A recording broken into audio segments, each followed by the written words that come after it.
ठीक है। अब इस पार्ट में मैं आपको बता रहा हूँ जो मोमेंट ऑफ इनर्शिया का इंटीग्रेशन मेथड है, उसके थ्रू हम मोमेंट ऑफ इनर्शिया कैसे निकालते हैं डिफरेंट एरियाज़ का।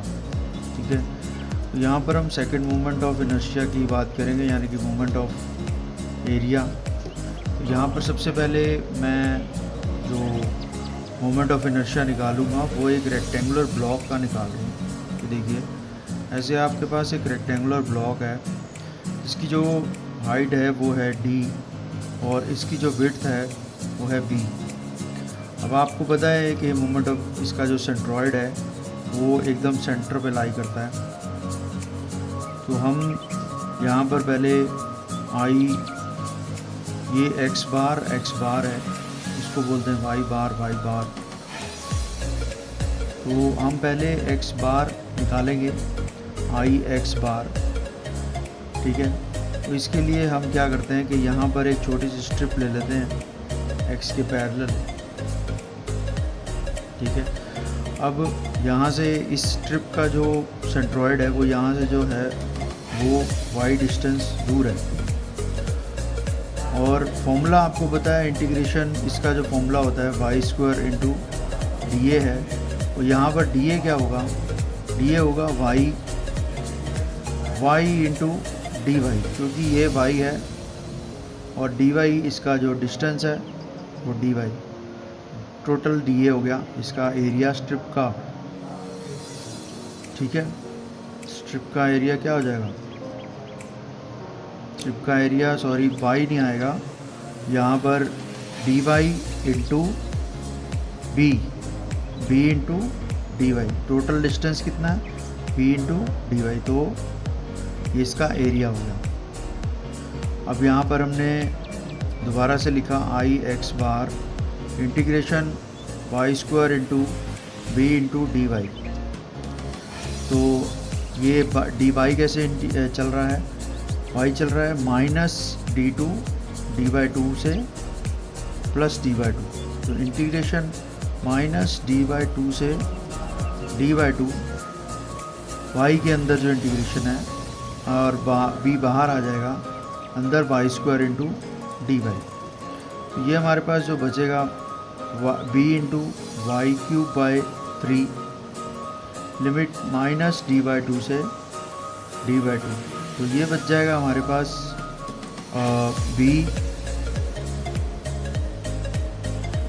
ये हो जाएगा हमारे पास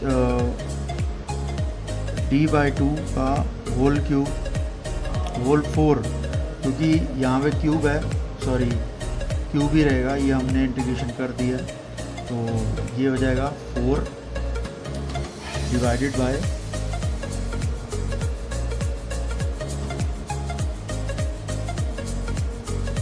फोर।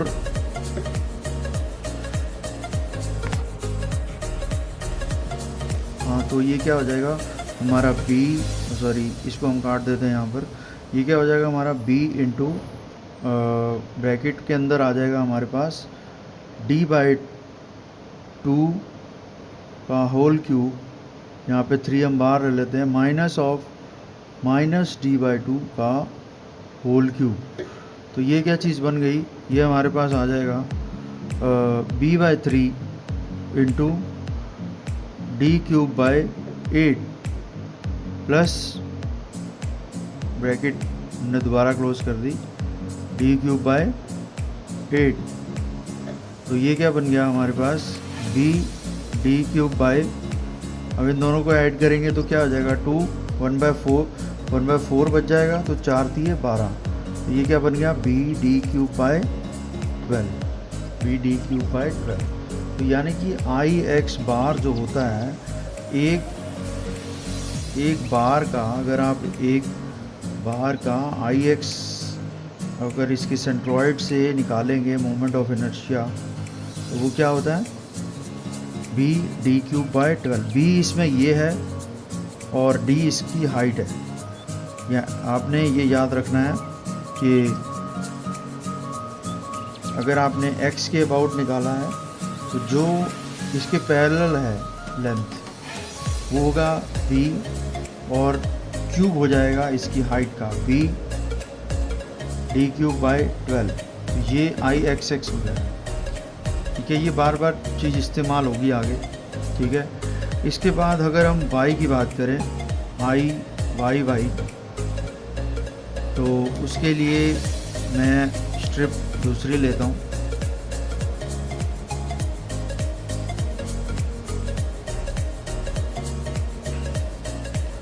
उसके लिए मुझे स्ट्रिप दूसरी लेनी पड़ेगी, क्योंकि हम इसके अंदर नहीं निकाल सकते, क्योंकि y हमें इस डायरेक्शन में लेना है, तो हमें स्ट्रिप ऐसे लेनी पड़ेगी इस डायरेक्शन में।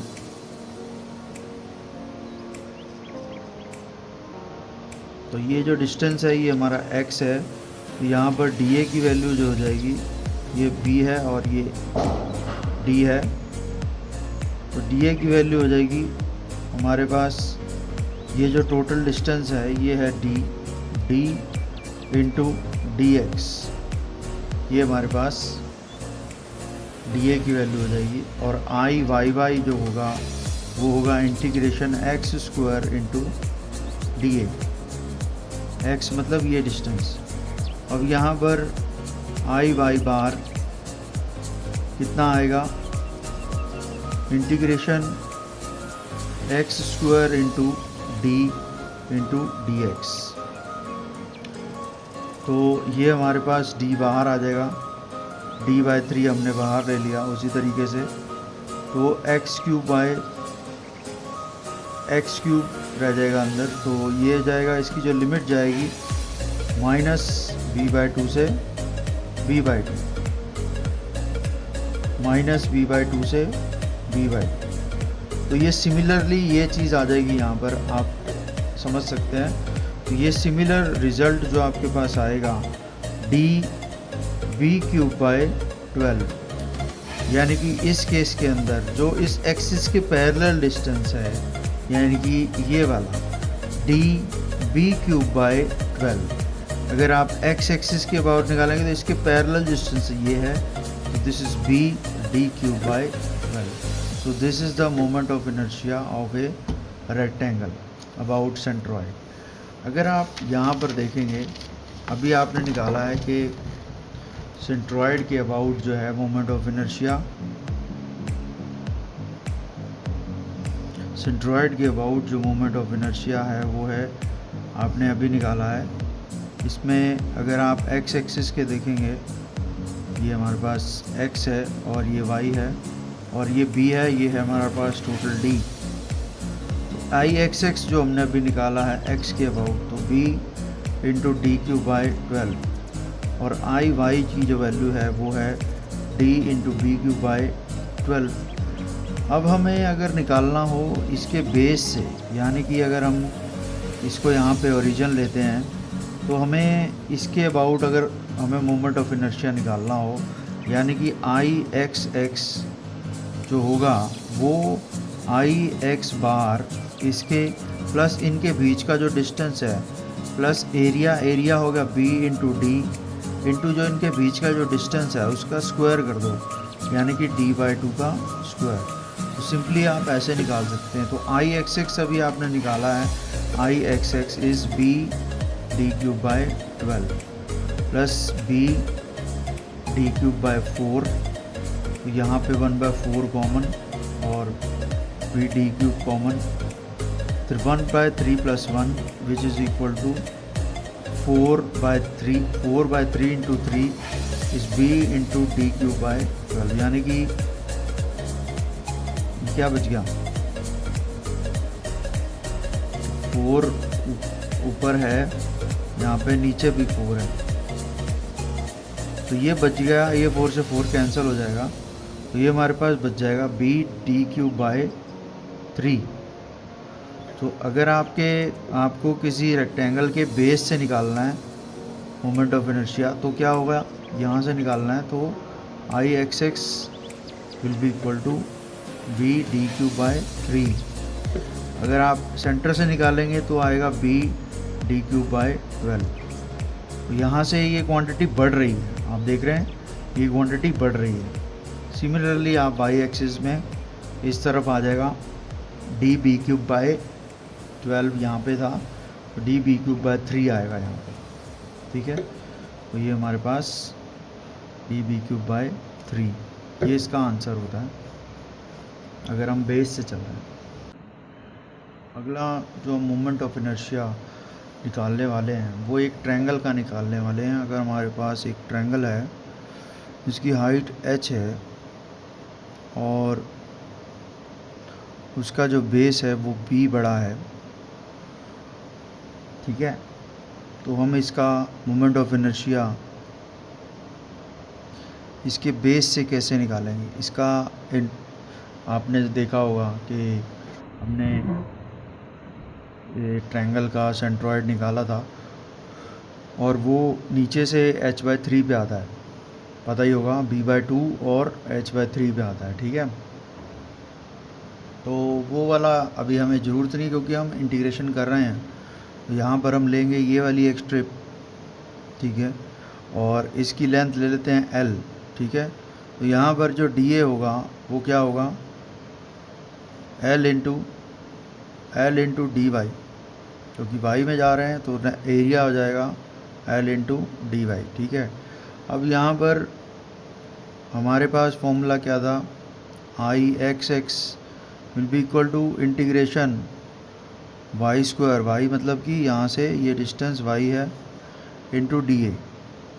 अब यहाँ पर l कैसे निकलेगा, यहाँ पर हम देख सकते हैं l/b will be equal to this total, जो छोटा ट्रायंगल है, ये बड़े ट्रायंगल दोनों सिमिलर हैं, तो इसमें this upon this will be equal to this height is h-y upon में टोटल हाइट कितनी है h, तो l की वैल्यू कितनी हो जाएगी h-y अपॉन में h into b, similar triangle की प्रॉपर्टी। इसको हम यूज़ करेंगे I(x(x)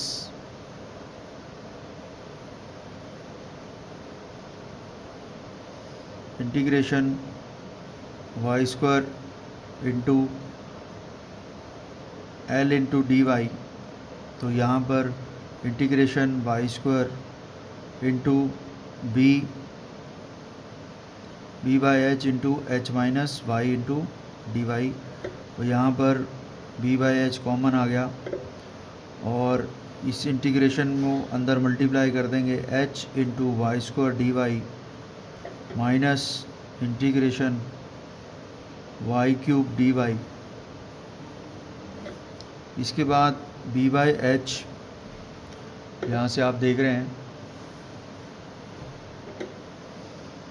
तो इसमें इंटीग्रेशन y की इंटीग्रेशन कैसे लगेगी, 0 टू h, y में ऐसे जा रहा है 0 टू h, तो 0 to h integration h into y² dy minus integration y² into dy 0 to h, हमारा वेरिएशन है b/h y³/3। तो यहाँ पर ये अंदर क्या बच जाएगा, h है अंदर क्योंकि, तो h4/3 माइनस ये क्यूब है, सॉरी पहले ही क्यूब है ये, ठीक है, तो ये जा हो जाएगा h4/4, ये बचेगा हमारे पास, तो h4/h यहाँ कॉमन आ जाएगा, यहाँ पर 1/3 माइनस 1/4, तो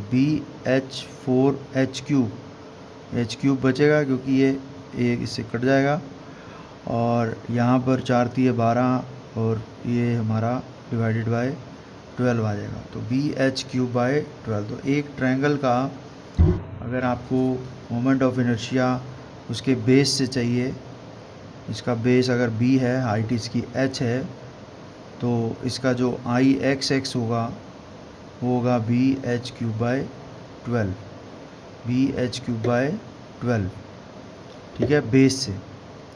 और अगर आपने पहले क्वेश्चन में देखा है कि जो रेक्टेंगल है उसके बेस से जो आता है वो bh3/3 आता है, ठीक है, ये आता है उसके सेंट्रॉयड से, ठीक है।